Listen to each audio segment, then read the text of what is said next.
Welcome back to Legends Live, presented by the National Basketball Retired Players Association, the official home of NBA and WNBA legends, and as of today, Mr. Vince Carter. Welcome to the other side of the game, Vince.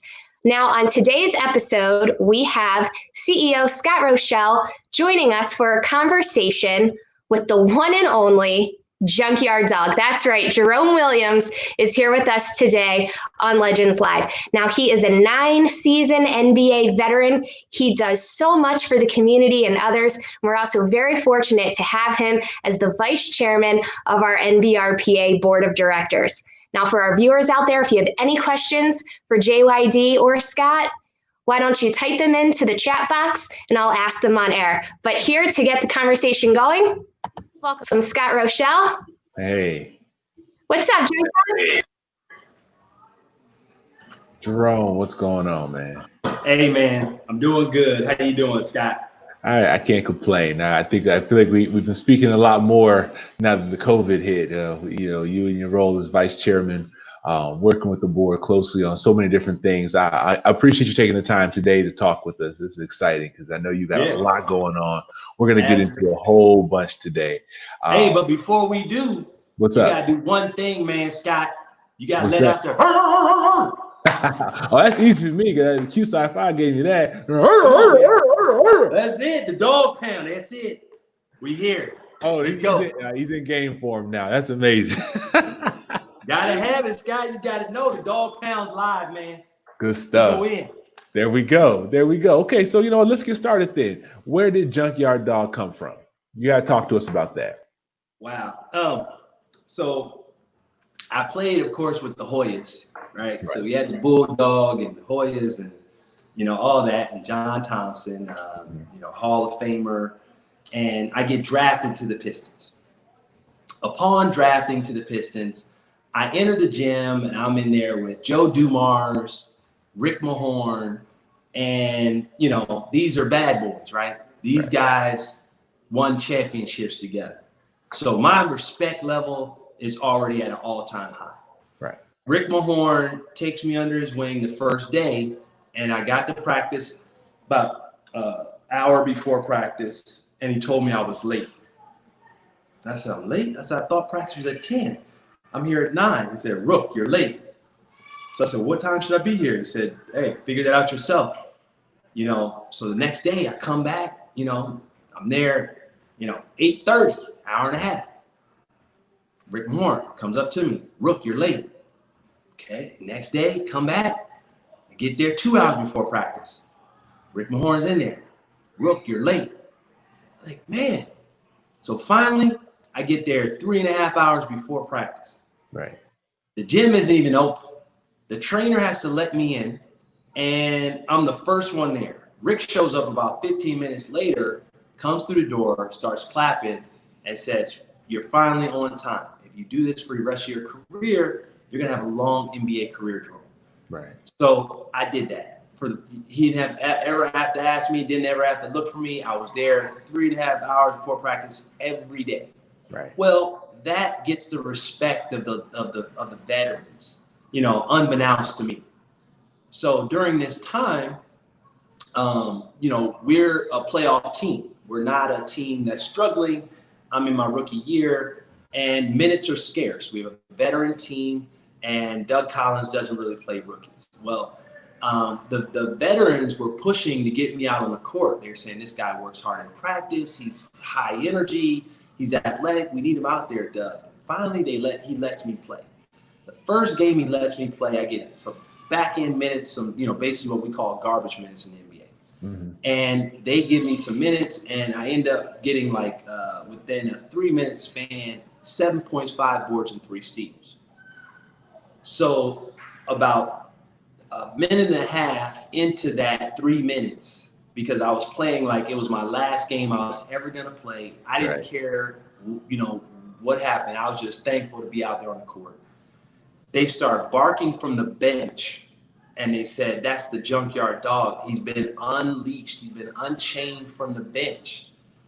And when I get off the court, they're calling me the Junkyard Dog, and Grant Long and Rick Mahorn kind of came up with a name. And, I know that it was just one of those things where I was just like, hey, whatever, guys, I'm just here to play. And the fans started, getting behind it. And, the rest is kind of history. But basically, NBA veterans tagged me that. All the veterans started calling me JYD and Junkyard Dog. And that's how I got my nickname. Man, it is still very prevalent today. You've taken that tenacity into your post-playing days. And again, I want to talk about a lot of things you're doing right now off the court because you've been involved in so much. But JYD, the JYD project, talk to us about what led you to start the JYD project and really what it is on a daily basis that you're doing through that project. Sure. The JYD project, I started like right after I kind of retired. It was a long time coming because my brother and I, started a nonprofit while I was playing called Positive Shades of Black. And basically that foundation was there to do just that, create educational programs for kids.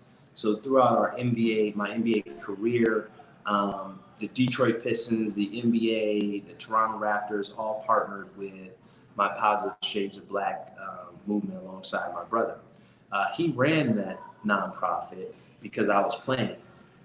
So when I retired, I started my own where, you get your board, you get all the things set up, and it was based out here in Las Vegas. Given the need of they had a 50% dropout rate here. The reason why we started Positive Shades of Black when I was with the Pistons because there was a 33% dropout rate among African American, people in the city of Detroit. So I just followed that model of basically wanting to implement education in school systems after school to try to better the communities, and it basically formulated into working with the city, working with programs, and then also collaborating with the Las Vegas chapter, which of course started through the MVRPA. Right. Nonprofits have great partners, and partners are the ones that kind of make the pendulum move when it comes to working with kids and youth. And that's been a huge thing because we've been able to basically partner with Shooting for Peace.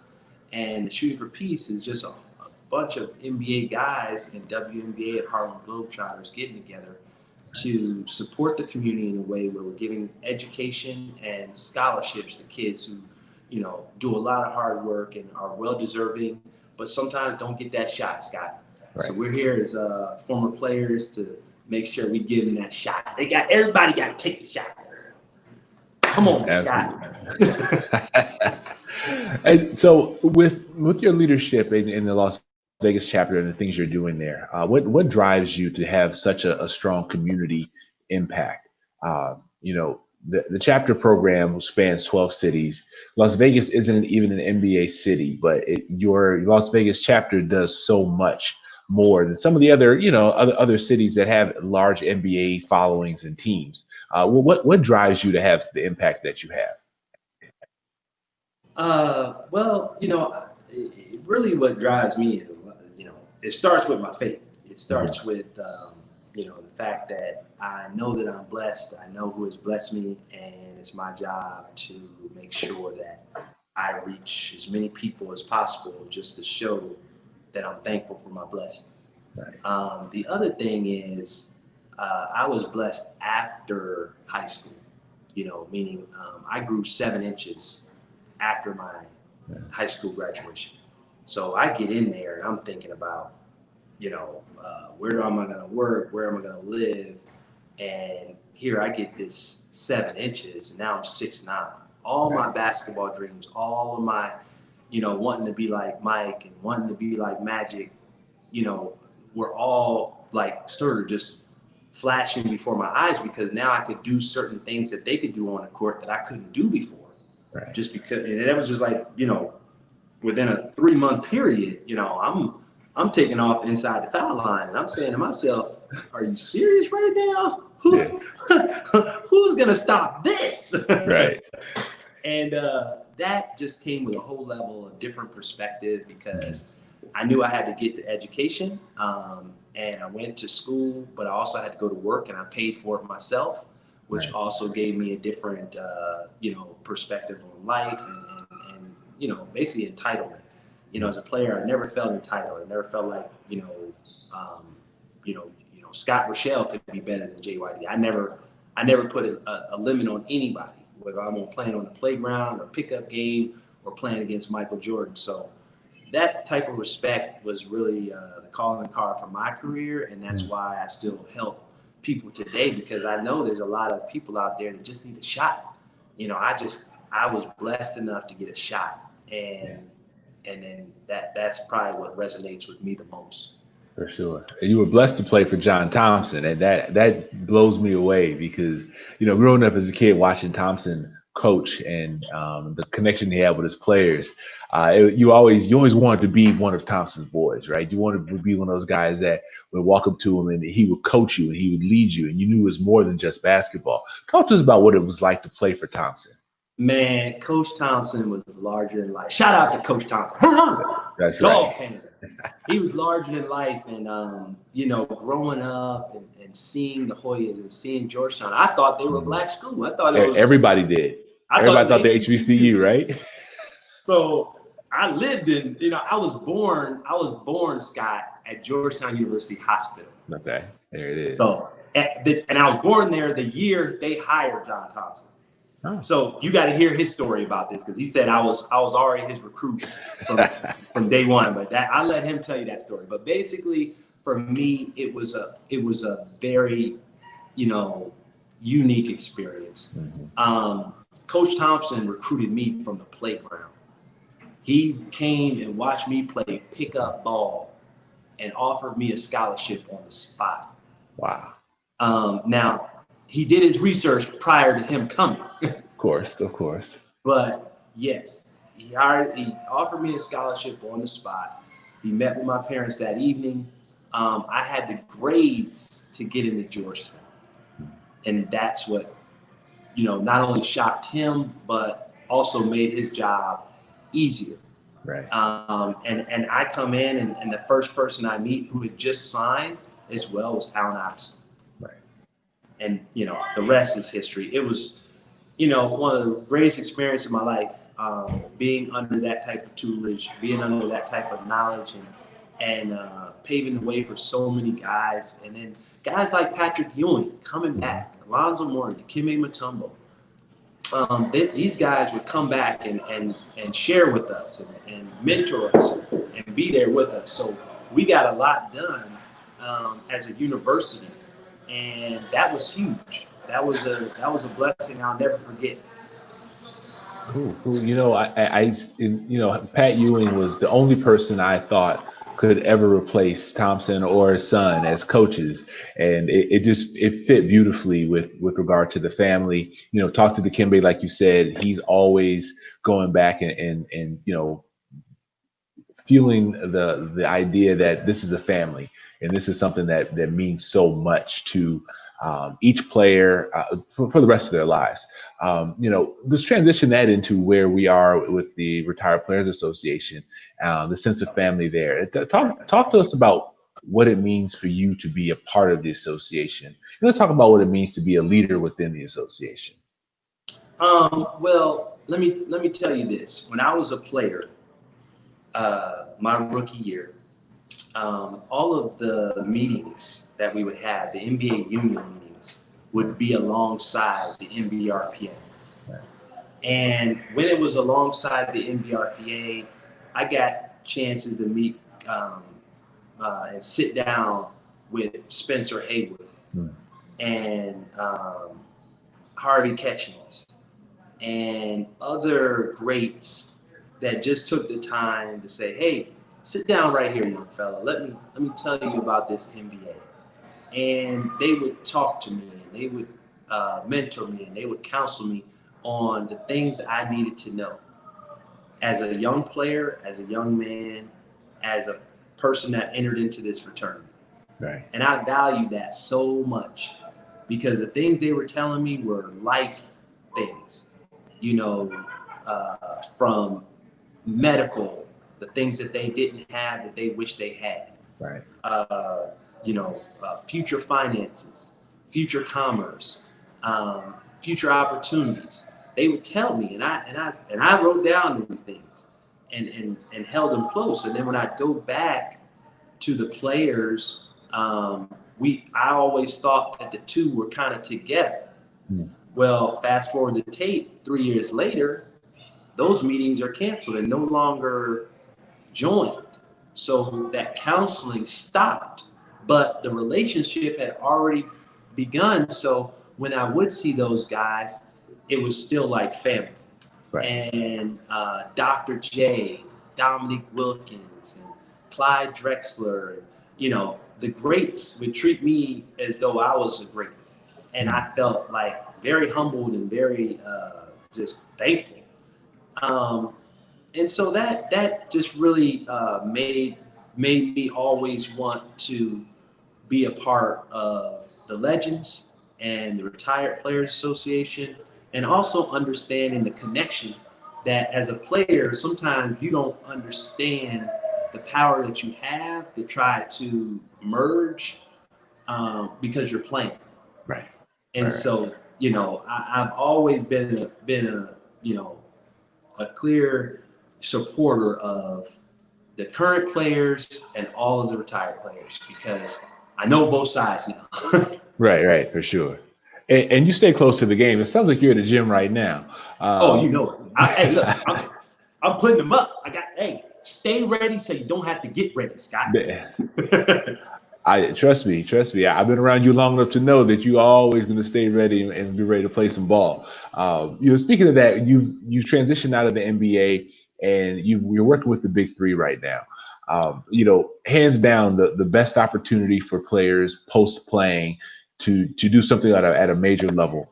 How'd you first get involved with the Big Three? Well, you know what? I first got involved. I actually called my friend Roger Mason. He actually went to school with my little brother, Joshua. Okay. And basically, I called him and I said, Roger, what's up with this 3-on-3 thing you got going? So he's like, yeah, I'm in Vegas. Come down to the gym, but just make sure you bring your shoes with you. And I'm like, all right. So I come down to the gym and I was like, Roger, I don't want to play. I actually want to see if there's anything in the front office I can do, or whatever. So I'm in the gym. I have on their gear, but I'm not practicing. I'm not playing. I'm not, shooting around. I'm not trying out. They have like 60, 70 guys in the gym, all slathered up, trying out, going through drills. Anyways, everything ends, and I'm still hanging out with Roger. And the only people that were left were the captains, right. The captains and the co-captains. And Fox wanted them to do a game, so they could just get some B-roll for the league. So Roger's like, hey, Jay, we need one more to step in because we don't have enough for for two teams of three. So I'm like, sure.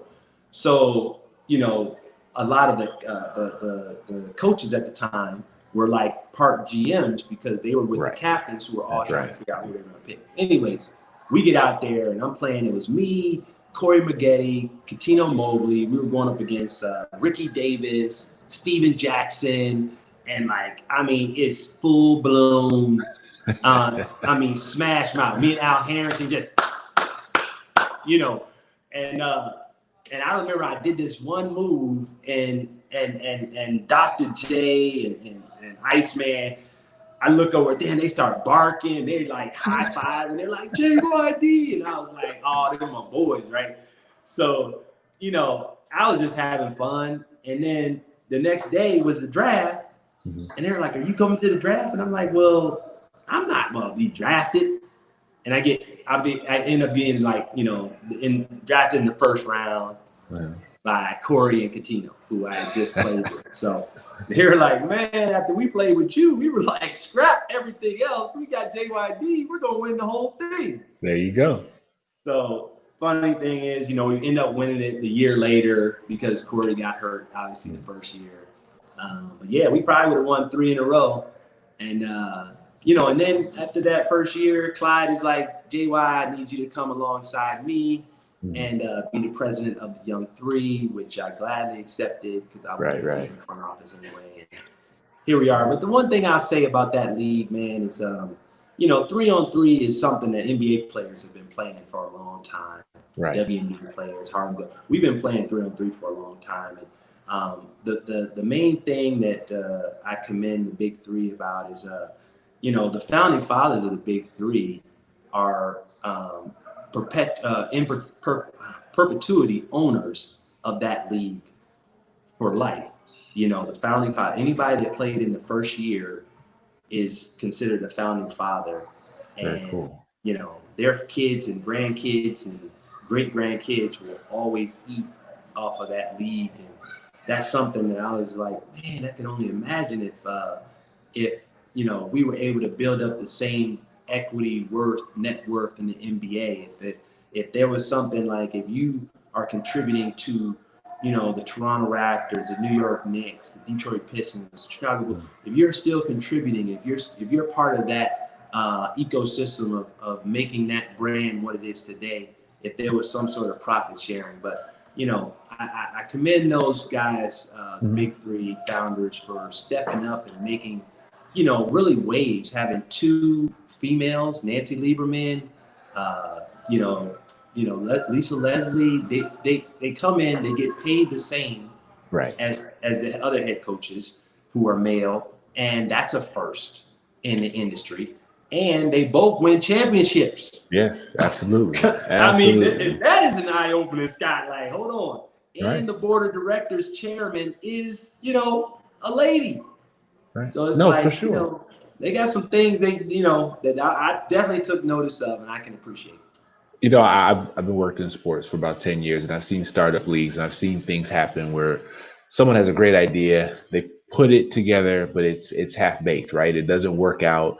They run out of money. The model doesn't work. The Big Three, they figured it out. And like you said, they knew exactly some of the early things to do to give that value to the players. Because, working in retired players and being around the players, giving players value is key. Once players see value in it, they really dig into it. And everyone who's been involved in the Big Three is really, really, that they live and die by it. When Nancy was head coaching and won the championship, we heard about it a lot, but it was really because she was that excited about the opportunity, the relationship with the players. It was family. You all are traveling around the country as a group. And that's gotta be so similar to the camaraderie that you were missing when the NBA ended for you. Talk about what it means to be a part of not just the business part, but the familial part with the players. Yeah, being a coach of Finley Prep, right? That was sort of like my introduction to the next generation of play.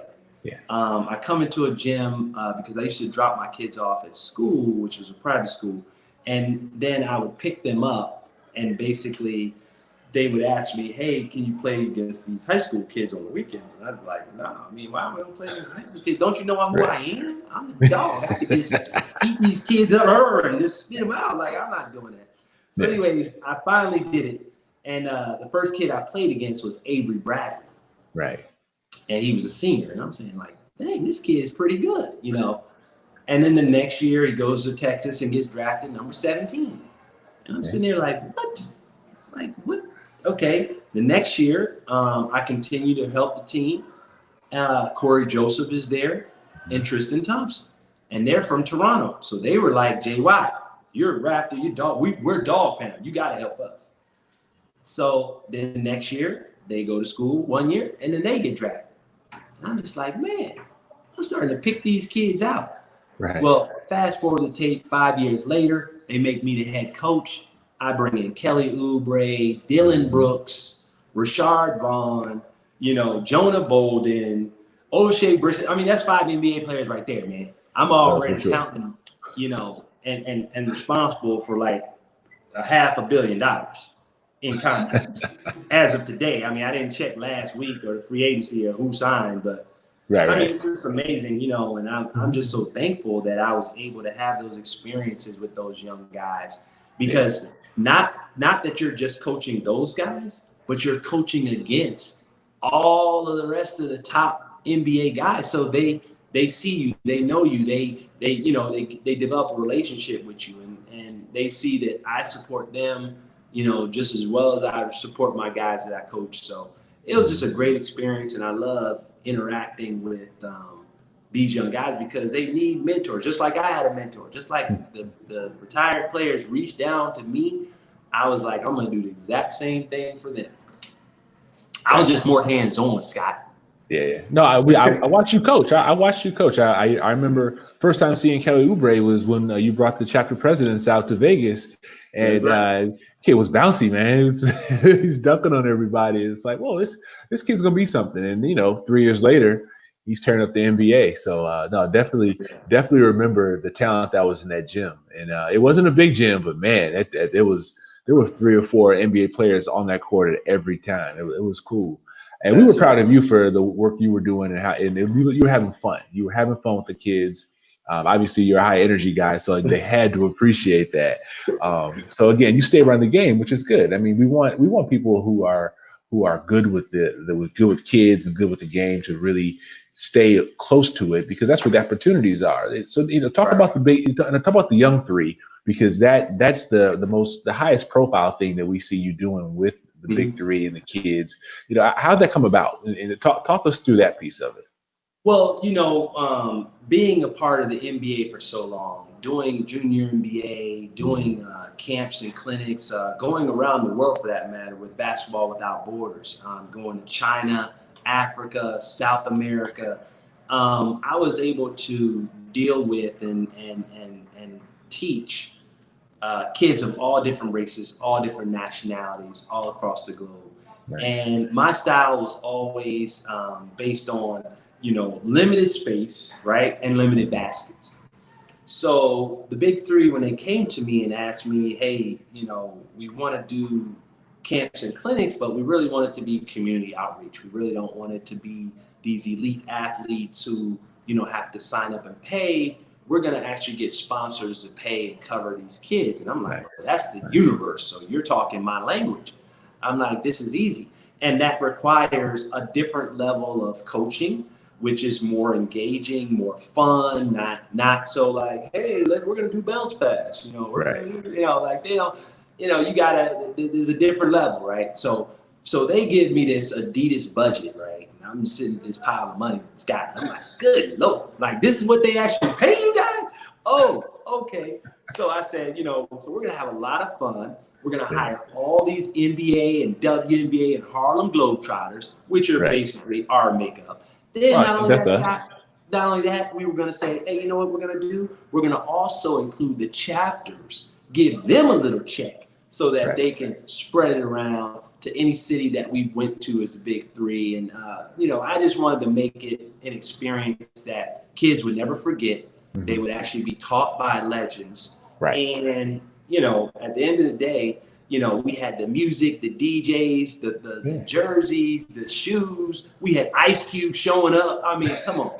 I mean, it's a block party. And that's what they called it, too. It was a block party. Right. And listen, we had so many stars showing up to see these kids. I just couldn't. I mean, LL Cool J would drive through, Snoop Dogg. It was crazy. It's crazy. It was like a once in a lifetime opportunity for a kid, which is so great because what you did there is what we do at the RPA is we serve kids who normally wouldn't get an opportunity to have this type of interaction with players. And every photo, every time we see the media from it, everyone's having a good time, but no one's having more fun than you. You're not going to have more fun than me. Well, it makes us proud because it's representation of who we are and what we do. But the growth of the grassroots game and our involvement in it really does kind of emanate with the work that you do. So I again appreciate you for all that work because it really has been noticed, and it's been a lot of fun to watch you develop those things. Let's talk a little bit more about the work you're doing in Las Vegas with the chapter, because you take that energy into your chapter. And again, talking about one of the non-NBA city that's tearing it up on the West. Where are you guys at right now? Talk about some of the things you have going on. Yeah, you know what?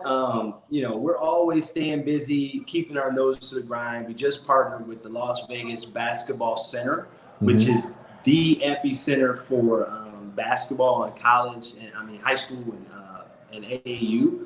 They signed the Nike Made Hoops tournament. They got the Bigfoot Hoops tournament. So they're pretty big. It's the largest facility here. It's brand new. And we are now doing all of their community outreach. So we have a blood drive. We got a food drive tomorrow on Saturday, thanks to the Hunger Grant with the NBRPA. And we're going to be handing out foods, probably about 1,000 bags of food, all throughout, aligned with our chapter. Right. And, these kind of things are possible because of the platform of the Legends and the NBRPA. The support that we get from national and the board is what makes my city and all these other chapter cities operate and do the things that we do. One thing that we've had the goal of, my board, made up of Doug Lee, who does marketing, Mike Brown, who played for the Utah Jazz, James Hollywood Robinson, who is our treasurer, who works diligently in the community and also worked for me with the Young Three. Aaron Thorne, we just got a new member who just moved here from Denver, Jason Richardson. So now, Scott, I got the two-time slam dunk champion. Oh my gosh! He comes to the gym and drops his son off so I can work him out. So it's about to go down, right? Absolutely. So we have a good mix of old guys, young guys. We got Spencer Haywood, our former chair, who's here living it up. And our goal is really just to help and enhance not only the city of Las Vegas as they meet a lot of the social impact things that are happening today, but also reaching out to every other chapter, working with them as we've done. And because you're much stronger together. And that's where, my leadership, along with my board's leadership, that's what we're all about. We want to help everybody. We want to help the community. But most importantly, we want to step up and let people know that retired players, we're here for you. We're here for the people. All we need is the opportunity. Awesome. So with the work that you're doing out there, you mentioned the Hunger Grant.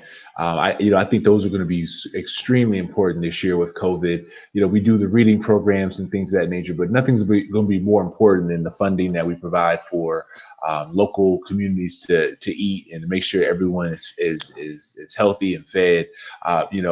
Internally, we're looking at the ways in which we can do more in that. So stay tuned on that. And if you all continue to do great work, we're going to continue to support you because it has been one of the better, one of the highlights of during a really troubling time has been the way that our players have stepped up to impact their communities, to do as much as they can.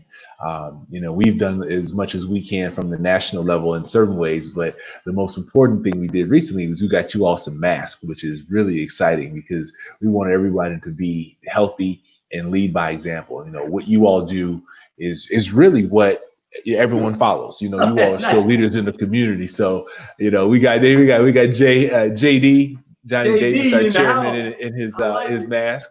And I have to give him credit for it because it was he and Dave Naves, board members, called me one day and said, "Hey, Scott, what do you think about getting masks?" And I said, "I don't know about the budgets, but by the time the conversation was over, it was a tremendous idea. We figured out a way to do it. It was early in the pandemic, but excited to be able to give that to the members because it's more symbolic than anything else, right? Because showing our members leading in health and safety is going to have an impact, and we need that right now. We need leadership, and I appreciate you guys for doing all the leadership doing all the things you've done to show that leadership. JYD, we're going to wrap up a little bit here, but I wanted to have a couple rapid fire questions for you. First one is, man, what's next? I know you've got something going. I know you've got something new coming up. What is next for you?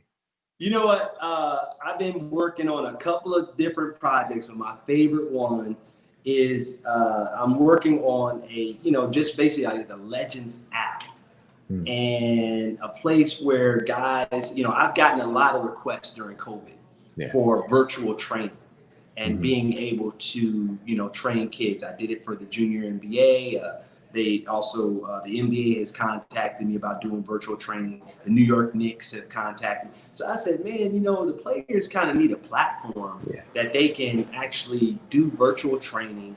They can actually promote themselves and their brands. And it could be like somewhat of a basketball universe for only pros, only guys, Harlem Globetrotters, WNBA, and NBA players. And I think it's very unique. I think it's something that is going to be very strategic in terms of helping some of our members, as well as some of the current players. You've seen a few current players starting their own virtual labs. For sure. Just right now, the Clark County school system has shut down school for next year, only having 2 days a week of school, in school, and then 3 days a week virtual school. So you can imagine parents sitting at home having to do PE, trying to figure out how to keep the kids active because, now they have to do. And I'm saying, hey, the Legends should be able to supply, kids basketball. There's a lot of girls out there playing the game and, they just need a place to be able to find us. So I've created an app that'll be launching beta testing like within the next week or so. To allow our members to basically, sell their knowledge, sell what's upstairs to the next generation, and it's global. So we're gonna have a lot of fun. Very, very good, very good. So I knew there was something going. I knew you had something that was going to be coming out next. Jerome stays busy, boy. That's it, brother. So as the NBA looks to start, we think in the next month or so, talk to you about who walks away with the championship this year. Who you got? I'm glad you asked. Uh-oh. Now let me make sure my headband's right. Now the Raptors are in there, right? The Raptors. Yes. Okay. Now the last time I checked, they're still the champion. Aren't they the longest tenured champion in the NBA history, Scott? As it stands right now, yes, absolutely. Yeah, no one has held the championship longer than the Raptors. This is true. Right. Now I hear a lot of smoke about the Lakers, right? A lot of smoke about the Clippers, and yes, all that is duly accepted and warranted. You got LeBron James and Anthony Davis on one side. You got Kawhi Leonard and Paul George on the other. Yeah. Hey, I'm not going to argue with that. But what I will say is this. Never underestimate the champion, especially the harder champion, as Ruby Tom Dominance would just said back in the day. So you cannot overlook the Raptors. I wouldn't be a Raptor alumni if I didn't cheer for one of my teams, right? So since the Detroit Pistons aren't there, since Chicago Bulls aren't there, and New York, you know what happened in New York. I can't cheer for them. So I got to go with my Raptors.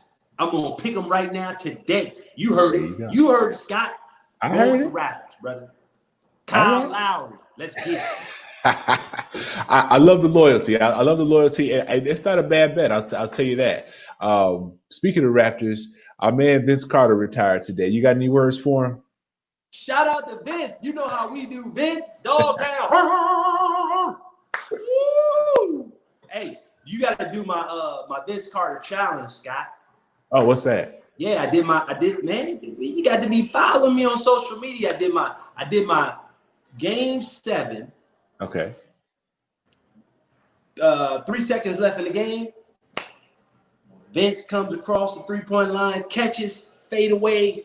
So I had to do the true challenge like that. You had to, all the kids got to run across the court, catch the ball, shoot a fadeaway 3, and make it like, JYD, like Vince. Vince missed that shot, but he came back and made it for Dallas, right? Right. In the playoffs, so he redeemed himself. So shout out to Vince, man. I mean, there's Iron Man and then there's Vince Carter. Exactly. 20 plus years, man. Yeah. He's going down in history. Absolutely. Well, Jerome, thank you so much for taking some time. Give us your social media so everyone can follow you and follow along with the new app you have coming out and everything that you're doing.